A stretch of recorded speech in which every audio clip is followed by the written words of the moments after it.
What's good, beautiful people? It's your main man, Big G, here on Industry Talk, and welcome to Primetime Pod, the hottest information resource outlet for all things entertainment, breaking news, celebrity interviews, and the hot topics of the day. Make sure to like, subscribe, and follow us on all social media platforms, our Facebook, Instagram, TikTok, Snapchat, you name it, we're on it. Just Google us. Boss Talk Podcast 101 Primetime.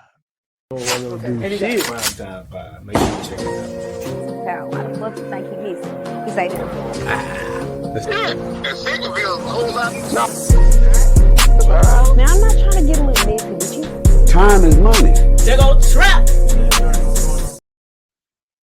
Yes, indeed. What's good? What's good, beautiful people? It's your main man, Big G, and we are all the way live. You know we all the way live, but look, today I got a special guest in the building. He didn't even know he was going live with me today. That's just how special he is. God doggone. He didn't even know we was going live today. I fooled. I tricked him. Everybody, ladies and gentlemen, I tricked him. Straight out the 305 Dade County, Mr. DEEDZ. I mean, he's dubbed himself as the best videographer, video maker. They always call me when I go live on the planet. What's going on, Brother DEEDZ? What's up, bro? How you doing? I'm good, man. I hate to throw you in the hot water like this, but I had to do it because I love you. You know what I'm saying? You know, maybe we made a great connection this weekend. Sitting down with our brother Keith Wallace, Keith Wallace 305 on IG. For all of you who don't know, and make sure you go follow him. So talk to me, man. Give me a little insight about what took place this weekend, man. Oh no, From your perspective. we had a great team meeting. Got to meet with a lot of people who are a part of Keith Wallace's team and putting together a lot of projects for him, changing up his content, his marketing, talking about the products that he'll be bringing out soon. So we had an amazing meeting. It was really good. Okay, so speaking about the team, give us a background on who you are Mm-hmm. and what it is that you do as it relates to the film world, cinematography, and the like. Talk to me. Awesome. So I've been in the videography or filmmaking game for about 10 years now, a decade. I started out doing music videos, short films, movies. I actually started previous to all that. I actually started out as a writer. I've been writing all my life, probably since I was 8 years old. Now I'm more into the marketing and branding aspect of like helping businesses. And then on the other side, I'm still writing and filming and producing movies from scratch.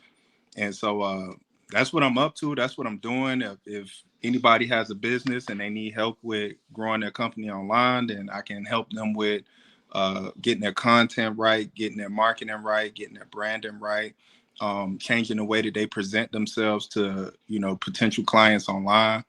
And then, I got them fire movies coming out too. All right. Speaking of them movies, let's get into it because you have an independent film that you just released Uh-huh. that we were talking about. Give me the name of that film, man, and where you? Because I don't know. Have you locked in the distribution side of where you're going to be placing it? Talk to us. So the movie is called Revolution. It's about three friends who decide to kill a white officer because he killed the young black boy the year before. And then I should also showcase that officer's life, that he wasn't a racist. It was a mistake.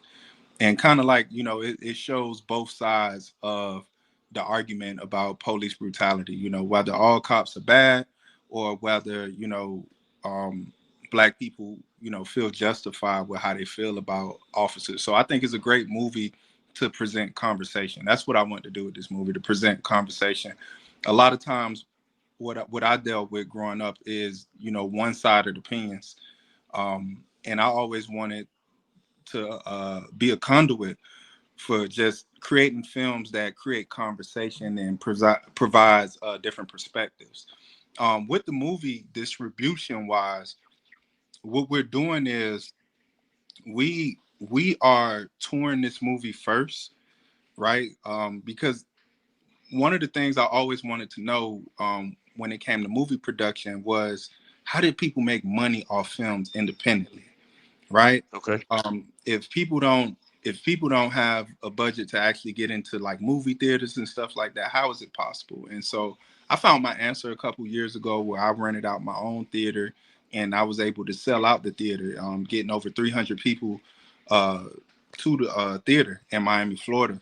And so that gave me a blueprint of how independent filmmakers can start making their own money from their films. Because most people, when they make a movie, the first thing they think about is film festivals, putting it on platforms like Amazon Prime and Tubi, which are cool. I think those are great resources as well. But I'm more interested in growing my own audience, cultivating that audience, and pushing that traffic to my own platforms so that they can continue to be entertained. So once we finish touring the movie, we do plan on putting it on some of these distribution sites and networks as well. Okay. So since you're taking the, I would consider that the direct to consumer route, Correct. and so obviously you have some venues or theaters that you want to premiere your independent film revolution in. Are you going to do this regional and stick in Atlanta, or are you going to move around with it? What's the game plan in terms of getting it what I would consider across the nation and into some good spaces? Well, since I'm from Miami, Florida, a lot of my audience is in Miami, Florida. Okay. Um, I do have audience in other places, but for the most part, majority of people who are fans of what I do, they're in Miami, Florida. So of course, it makes sense to start there and then travel up from there. My game plan, the way I'm marketing this movie is actually unique because, as far as I know, it hasn't been done before. So Okay. one aspect of how I'm putting the movie out is called something I'm creating called a virtual premiere party. And so what a virtual premiere party is, I used to buy a lot of courses and coaching programs and stuff like that from top marketers and business owners. And I would pay attention to how they would create these virtual events and how they would have thousands of people who would come into these virtual events. They're learning all together, they're commenting all together. And and they have something that a lot of people haven't heard of called like 5-day challenges, right? So let's say if you had a business where you wanted to learn how to create a better offer, there's internet marketers out there who will create something called a 5-day challenge, where each day they'll teach you something new about creating a good offer that brings more clients to your business, right? At a premium price. And so I love that concept, and I wanted to marry that with distributing a movie. So the Okay. goal is to create an online event where people can pay tickets to not only see the movie, but one, hear the story of how the movie was created, get to talk to the actors, ask questions to the actors, actually get to meet the cast and crew live, after they enjoy the movie. And my whole purpose with that is because I want people to have a connection with us, not just the movie, right? I want them to want to know, well, what else do you guys got going on? What other projects do you guys got going on? So that's one way that I plan on marketing the movie. Then taking the revenue from these virtual parties and actually being able to invest back into the marketing of the movie with running ads and things like that on Facebook, Instagram, and YouTube to actually get more people interested in the virtual parties. And then we also want to do a theater run as well, but we want people to look at the theater run as like, this is the big shebang, right? Right. So that's pretty much like this unique thing that I'm doing with marketing this movie. It's why I like it is because it's something that hasn't been done as far as I know, and it's something that I know will, if when it's successful, it'll create a wave of people who are trying to open the door and market their movies the same way. Gotcha. And that is ingenious. Because I haven't heard that methodology, and I know you'll make it work. Thank you. So taking all of that in consideration and knowing a little bit of a background about what's going on with you and cinematography, you've also been tasked with the filming of the documentary of Keith Wallace, Keith Yeah. Wallace 305 on Instagram. Make sure you follow him www.keithwallace.org. So give me a little bit of background on that, how you met Keith, because you guys are from the same area. Yeah. You were running together, and how did you get involved with, hey man, let's get this down on film because this is an important message that you're pushing out. Talk to me about that. Well, so when I was in when I was in Miami, Florida, I didn't know Keith at first, never heard of him in the beginning, and I was just focusing on my short films and movies, and it was building a buzz in the city. And so a lot of people would reach out to Keith and they would say, hey, you need to get connected to this brother DEEDZ. You need to meet this brother DEEDZ. Like they kept on a lot of his posts and stuff like that, kept referring him to me to like help him with shooting his projects and working with me with movies and things like that. And so one day we finally did actually speak. So because I didn't know people were referring me to him at all. And we finally spoke one day, and we got really cool. And he asked me to film one of his music videos, and I think that music video has gotten over hundreds of thousands of views online. And so one of Was the that things War Cry? Was that the War Cry video? No, I didn't. I came after War Cry. It was with what is the name of that song? The song where it showed the girl getting molested and the young boy. That's one of the reasons, man. That video fire now. Yeah. Oh Yeah. yeah, that's yeah. That's the Okay. first project that we worked together on. And so Gotcha. when it came to the documentary, I think an opportunity came across Keith's table where someone offered to create a documentary for him. I don't want to say the name or whatever, and he reached out to me and said, I want to create the documentary with you. And I have a lot of experience with creating documentaries, and so I'm excited to do it. My thing is he has a powerful story that needs to be told. What I like about his story is a lot of people can just learn from it. That's the main thing. We need to start uplifting African Americans who have a story that can uplift other African Americans, especially from the areas that me and Keith is from. They need to see a different side of life than the current things we currently see. Okay. Now talk to me about this dream team that has been pulled together as it relates to the 2025 rollout with Keith. His products from the beard oil to the skincare to the tour, as well as merchandise like clothing. Give me a little bit of background about what you pulled from the meeting over the weekend, the strategic planning meeting over the weekend. I think the meeting was very genius was because when it comes to artists, like I've worked with a lot of artists before I moved into working with businesses on the marketing side. Artists struggle with finding ways to grow financially. They struggle with finding ways to make money from their movies.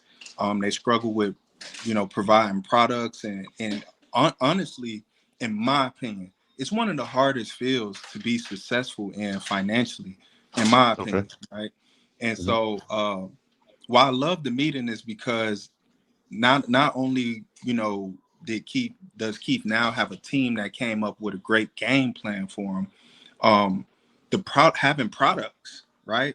And not just any product, having products that is tailored directly to his audience, I think is a genius way for him to start growing. And just the things that we're doing with creating him a book, creating him a documentary, creating different content for him now, upgrading his content.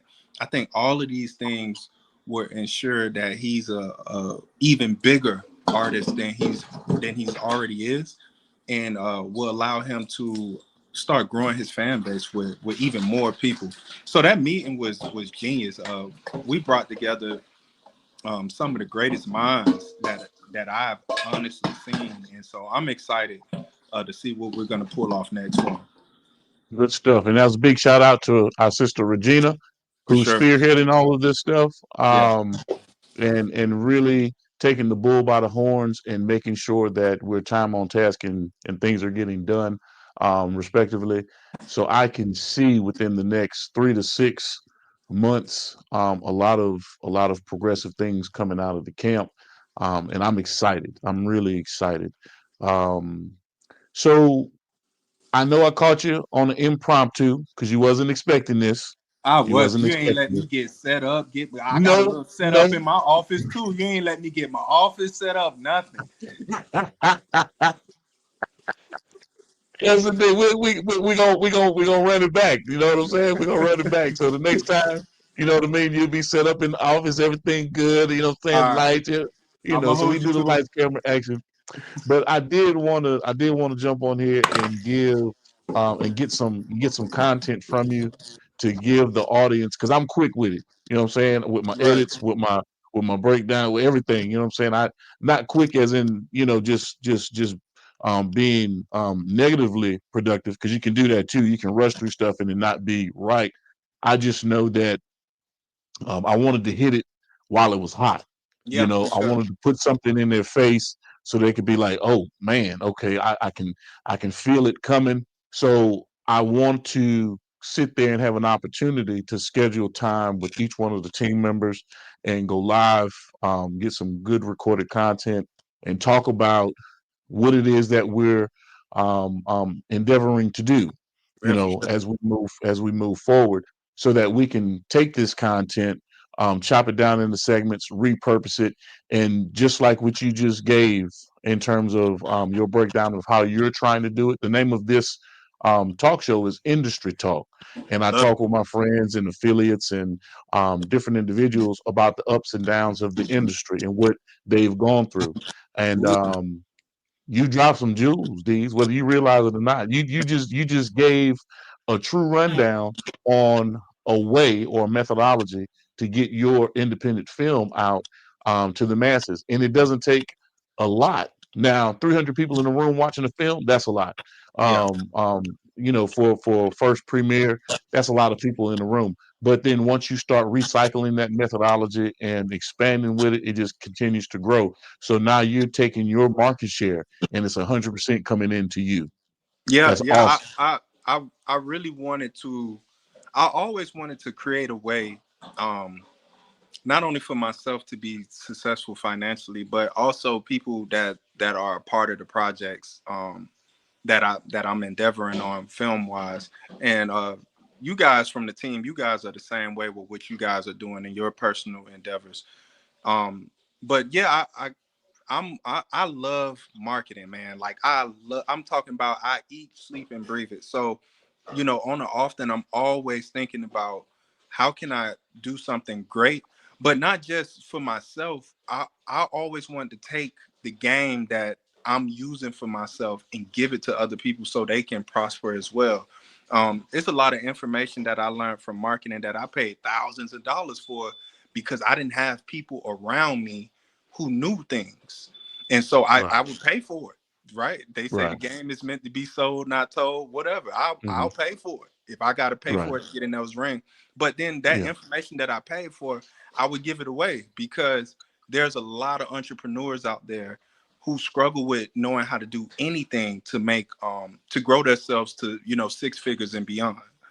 Right. That's right. And that, my friend, is what makes you special, unlike any other, because you took the time to go get the education, you paid for your education, and now in the same breath, you're turning around and blessing the next man or woman who is actually in seek of the same knowledge, the Mhm. same opportunity because they're in that field, they're in that space, and don't know or don't have a direction of where to go or how to get there. And whether you realize it or not, Deems, um, your story, your journey, the things that you're doing in the space and in your vertical needs to be told. Outside of, okay, well, I got the movies out there and those speak for themselves. Your independent films speak for themselves. I get that. But they don't know the man behind the Yeah, film, yeah, you see. So, and a lot of people may, sit there and look at me like I'm crazy, but I appreciate the the methodology and approach that a Tyler Perry has taken, right? Mhm. Because normally you would know the director, you wouldn't know the individual, you wouldn't know the executive producer, but he put himself into a position to where he's infused himself into his movies. He's a Yes. part of the entire branding strategy and marketing strategy, and he can speak directly to the people about every aspect of the business because he's done it. From Yes. taking out the trash to getting coffee to whatever the case may be, he worked his way up the ladder to the point to where it's like, hey man, I now own, I have ownership of everything, and there's nothing that you can tell me as it relates to how to get this shit done because Yeah. I've done it. Yes. I've walked And through it step by step. big shout out to Tyler Perry for everything he's accomplished. He's man, he's somebody that has inspired me in this generation, regardless Okay. of the things that people have said about him or his films. To me, he is the beacon of light that a lot of people and as far as how to grow business wise. You know, even if you're not a Right. filmmaker, you still can learn a lot from Tyler Perry's story and just the hard work and triumph. And so I'm big on that, man. Um, I love to see people do the work to grow and take the hits and the hardships and take that stuff back and show people, you know, how they did it and how they can do it as well. That's right. Now I only asked you for 5 to 10. We done gone into 20. I'm about Mhm. to get you off this thing right quick, and I want to extend an invite to get you to come back because I normally go into background, your life, where you came from, where you went to high school, who your peoples are, Yeah. all of that. I want to do a deep Listen, dive I got a into. story for you, brother. So go ahead and get me back on. Yes, we definitely gonna schedule that during our regular viewing hours. And I tell you what happened, man. Because I'm just that type of nigga, man. I'm just honest about the shit that I do, and I'm transparent. I Yeah. have an interview. Industry Talk jumps off every Wednesday, 4:30 Central Standard Time. Right now, I've been so busy because you know what my schedule was because I was Yeah, out for in sure. Atlanta, ripping, running. I was supposed to make some connections. I hooked up with some of my people, Tone the Goat, William Mega Dickey. I was supposed to link with my brother Big Gip, but I didn't. I ran short on time. Yeah. And he had to come to Mississippi down to the Gulf Coast for a concert. So we missed each other on that. And then I got back home, back to company business, try to get some editing done, to get a portion of a product out for visual sake, and promo about what we got coming up for 2025 with Keith. And Working hard. man, look, I thought today was Wednesday. These, bro, I called my interviewee, and I'm like, "Hey, you ready to go? I'm about to send you this link. We about to jump this thing off." Man, she said, "I thought it was Wednesday." I said, "It is Wednesday. What you talking about?" She said, Oh "No, no, man. G, it's Tuesday." I say, "Tuesday? Man, I'm in this damn studio." Hey, hey, we're gonna get you a personal assistant, man.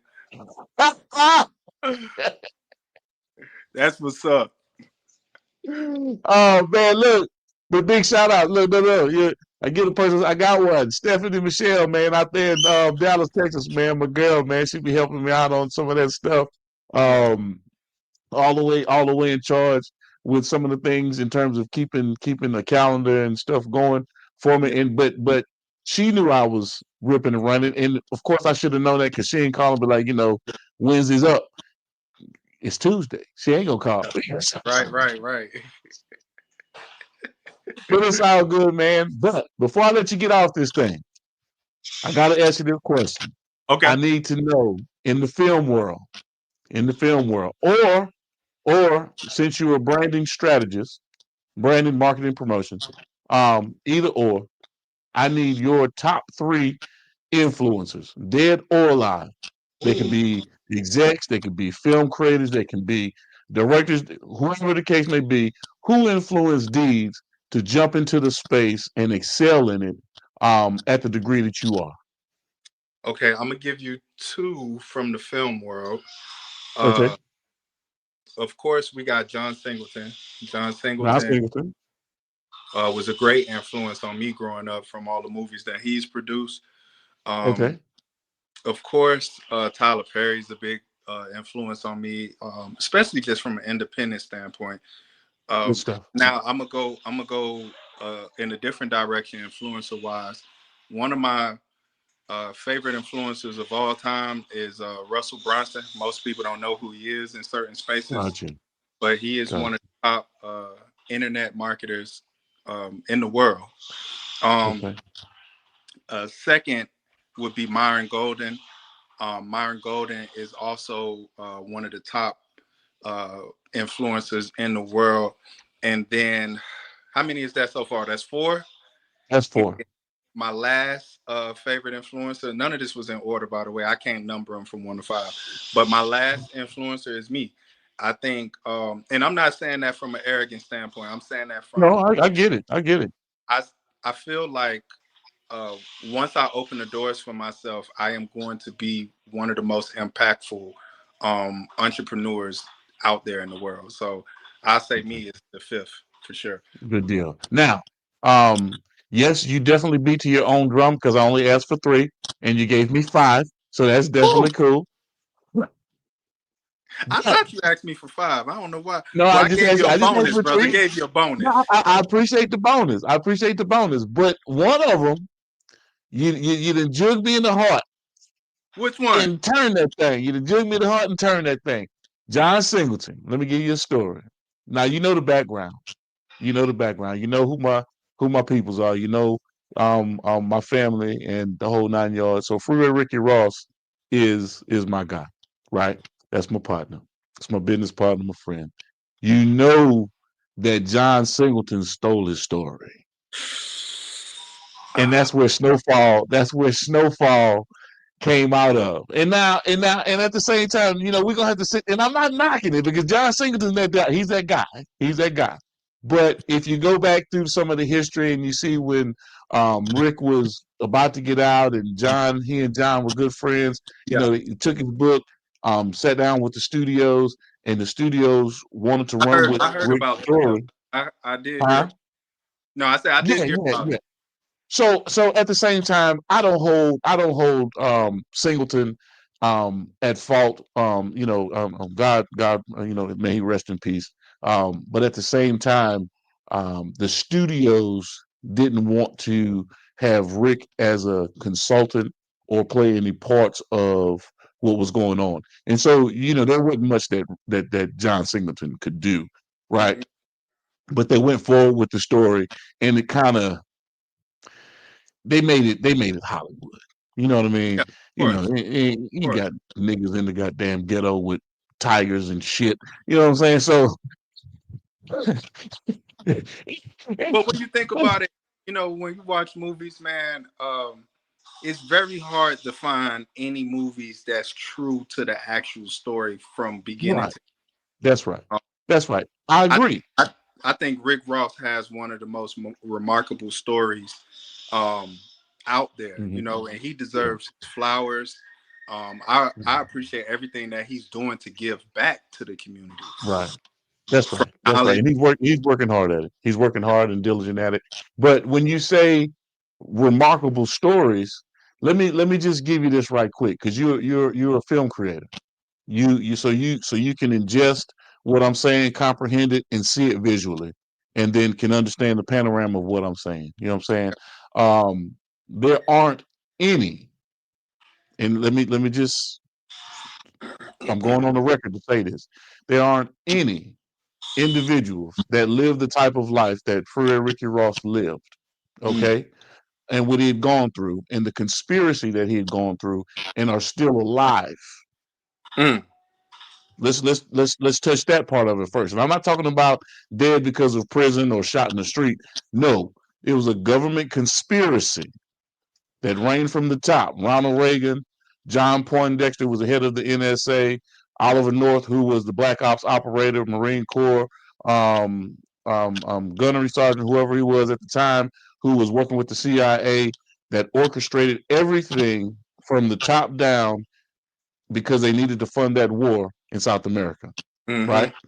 They laid down in bed with the devil, and that was the results that they got. But at the same time, none of them took the fall. mm. Free Ricky Ross took the fall. There's a lot of drugs being pumped into the system that were coming out of Mena, Arkansas. You remember who was the governor of Mena of Arkansas at the time? No. Billy Clinton. Come on, let's get it right. So that's how he won his progression into being elevated to one of those highest seats of the country. But that's a whole different story. I'm not trying to get into that. What I am saying is there are no infamous individuals that touched it at that level and had a government conspiracy intertwined, and it comes out, and that individual is still alive. Gary Webb took 2 bullets to the head. They said it was suicide. Now, you tell me how you take 2 bullets to the head and you committed suicide. Right. Okay, so Rick Ross is still walking, living, breathing, and telling his story about what he's gone through in his life. So, yes, it is impactful.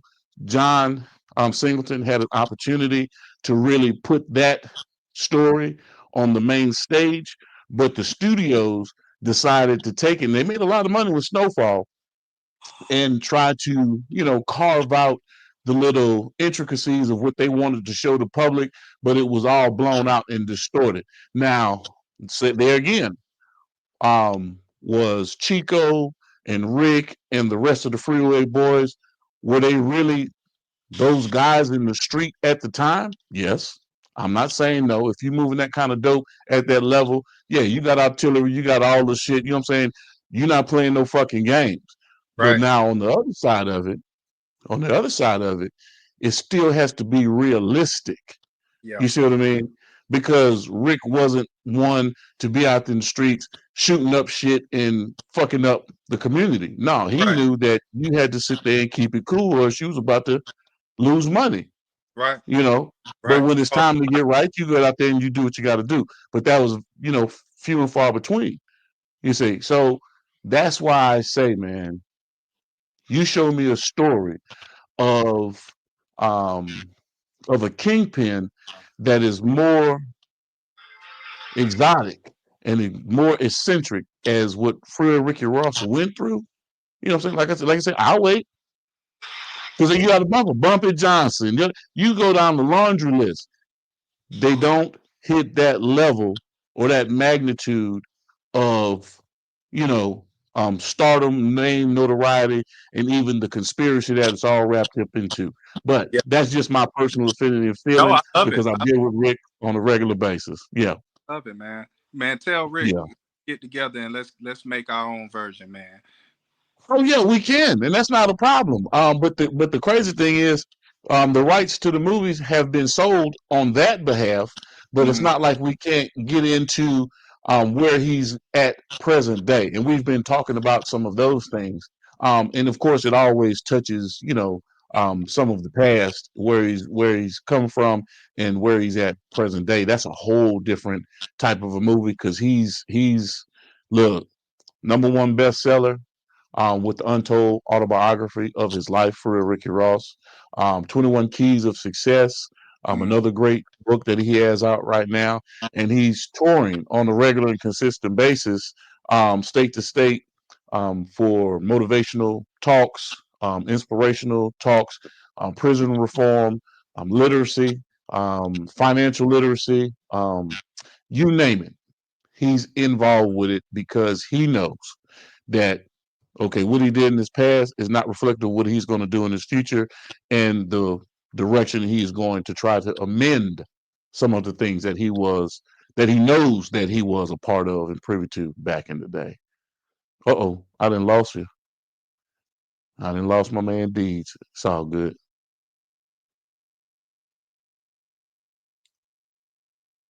You've been locked into another great episode of Primetime Pod. Major salute to our guest. And remember, ain't no time like primetime.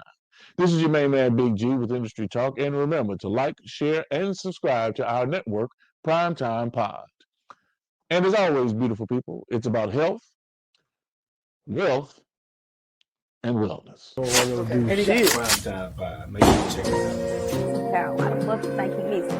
He's like, And second bill, a whole lot. now I'm not trying to get a little messy with you. Time is money. They go trap.